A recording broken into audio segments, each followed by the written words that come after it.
Assalamualaikum warahmatullahi wabarakatuh. Ketemu lagi bareng aku Elok Arumsari di Oma Elok Channel.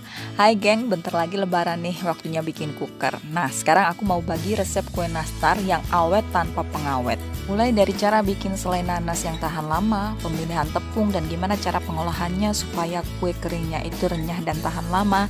Dan yang gak kalah pentingnya adalah olesan. Gimana caranya supaya olesan nastarmu glowing. Nah, gimana cara bikinnya? Yuk intip videonya. Pertama aku bakalan ajak kalian untuk bikin selai nanas. Gimana caranya bikin selai nanas yang tahan lama. Ini aku udah punya 2 nanas. Sebenarnya nggak 2, yang satu tuh belum dikupas. Ada 3 buah nanas. Nah ini nanasnya udah aku kupas, tapi mata nanasnya ini nggak aku buang. Kenapa? Karena mata nanas ini mengandung zat yang membuat selai nanas itu bisa tahan lama. Dan juga kalau misalkan mata nanas ini nggak kalian buang, nanti selai nanasnya itu akan semakin aromatik, jadi wanginya itu makin sedap ketimbang kalau yang mata nanasnya dibuang. Jadi geng, mata nanas ini nggak bakal bikin selai nanasmu itu gatel.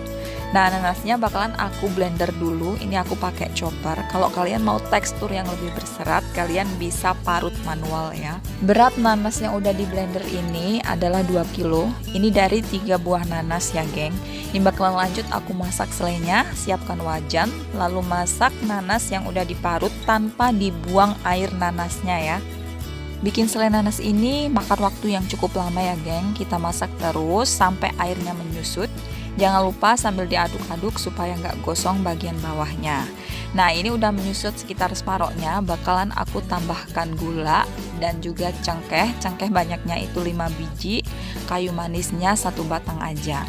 Untuk banyaknya gula, setiap 500 gram nanas parut kita kasih 100 gram gula. Oke, karena nanasnya tadi aku ada 2 kilo, jadi gulanya aku tambahkan 400 gram ya geng.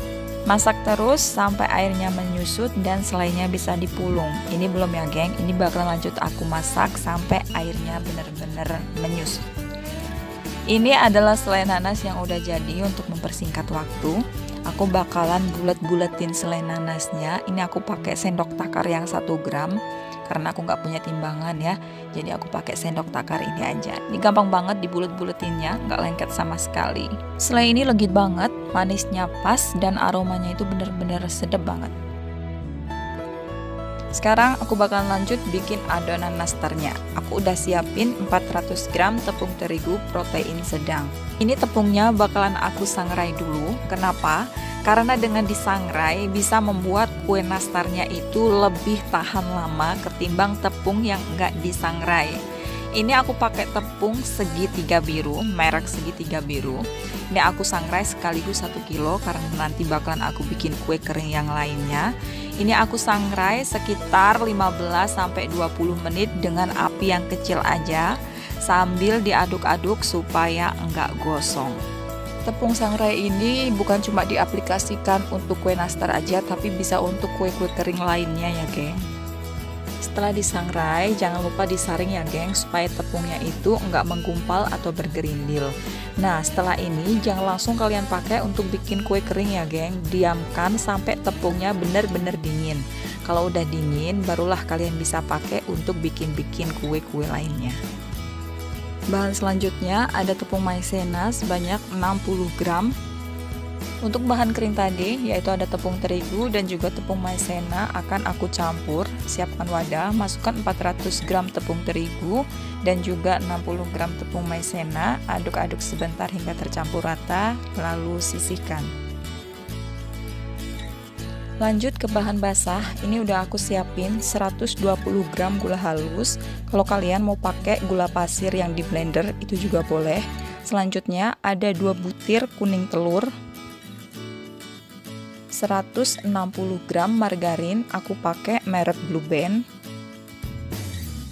Terakhir ada 40 gram salted butter, aku pakai merek Ancor. Sekarang aku bakalan mulai bikin adonannya. Siapkan wadah, masukkan 120 gram gula halus. Ini aku ayak dulu karena yang namanya gula halus kena udara itu pasti menggumpal, jadinya aku ayak terlebih dahulu. Masukkan 160 gram margarin dan juga 40 gram salted butter atau mentega asin. Sebenarnya untuk butternya kalau kalian mau ganti pakai margarin semua itu juga boleh. Kalian bisa pakai merek Blue Band yang Cake and Cookie atau Royal Palmia, itu udah ada butternya. Masukkan 2 kuning telur, setelah itu kocok, boleh manual atau pakai mixer. Kalau pakai mixer jangan terlalu lama, sekitaran 2 menit aja. Kenapa? Karena kalau terlalu lama nanti menteganya itu mengembang dan ketika nastar di oven bakalan bleber. Lalu untuk speednya atau kecepatannya kita pakai yang paling rendah aja, jangan pakai speed yang paling tinggi ya geng. Nah ini adonan udah aku mixer selama 2 menit, ini aku stop, lalu bakalan aku masukin bahan keringnya. Jangan langsung semua, ini aku masukin separuh dulu.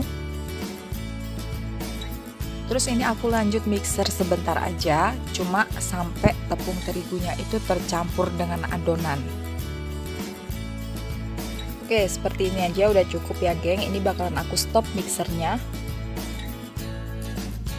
Masukkan sisa tepung secara bertahap, sedikit demi sedikit, jangan langsung semua ya, karena yang namanya kelembapan tepung terigu itu berbeda-beda. Takutnya kalau tepung terigunya dimasukin sekaligus, nanti bisa bikin adonannya itu terlalu keras. Kalau terlalu keras, nanti kita yang ngebentuk nastarnya pun bakalan kesusahan atau bakal retak-retak gitu. Nah, selain kelembaban, timbangan yang kita pakai pun menentukan loh. Kadang kita sama, nimbang sama-sama 400 gram, si A sama si B bakalan beda banyak tepungnya karena timbangan yang mereka pakai beda. Kalian bisa cek adonan pakai tangan, dia masih lembek ataupun udah keras. Kalau masih lembek, tambahkan tepung terigu sedikit demi sedikit, usahakan jangan sampai terlalu keras, pokoknya sampai bisa dipulung, gampang dipulung gitulah ya. Adonan nastarnya udah jadi, ini untuk isiannya juga udah siap, udah aku bulat-bulatin semua kayak gini. Ini satu bulatan itu aku pakai takaran sendok yang 1 gram, pakai sendok takar itu ya. Terus untuk adonan nastarnya aku pakai takaran sendok yang 7,5 gram. Nah aku takar seperti ini karena aku nggak punya timbangan analytik. Lagian kalau punya timbangan analytik, kalau ditimbang satu-satu bakalan lama, lebih gampang kalau pakai sendok takar seperti ini. Nah, pipihkan adonan, lalu masukkan isian nastar, tutup dan gulung-gulung bentuk bulat seperti ini. Lakukan hal yang sama sampai semua adonan nastarnya habis. Nah, kalian bisa lihat sendiri, walaupun nggak pakai timbangan, cuma pakai sendok takar, tapi bentuknya bisa seragam seperti ini. Setelah selesai semua, ini bakalan langsung aku oven tanpa dioles pakai kuning telur. Jadi langsung di oven ya. Jadi pengovenannya itu ada 2 tahap. Tahap pertama aku bakalan oven di suhu 150 derajat Celcius pakai api bawah. Waktunya adalah 20 sampai 25 menit. Tentunya oven udah dipanaskan terlebih dahulu selama 10 sampai 15 menit supaya panasnya merata. Ini adalah nastar yang udah aku panggang di tahap 1. Jadi nggak langsung diolesin pakai kuning telur geng. Ini bakalan didiamkan terlebih dahulu selama kurang lebih 30 menit atau 1 jam. Pokoknya sampai nastarnya itu benar-benar dingin.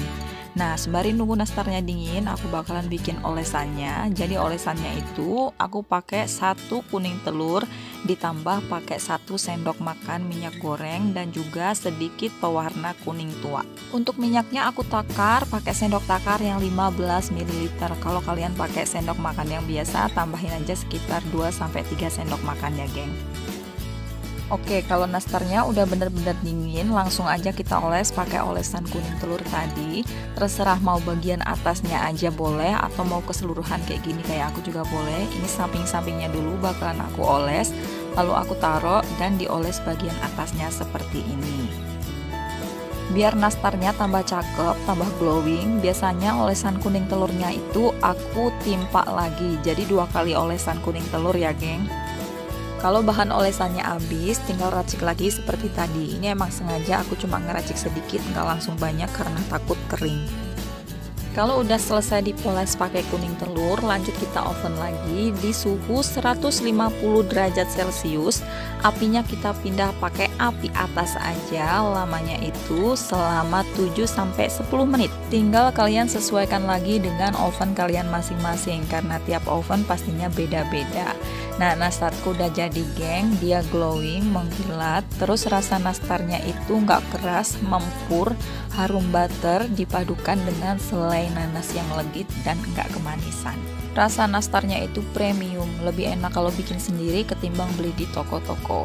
Nah, sampai di sini dulu resep nastar aku kali ini, geng. Semoga bermanfaat, semoga kalian suka. Jangan lupa share ke seluruh sosial media yang kalian punya. Sampai jumpa di resep Oma Elok selanjutnya. Wassalamualaikum warahmatullahi wabarakatuh.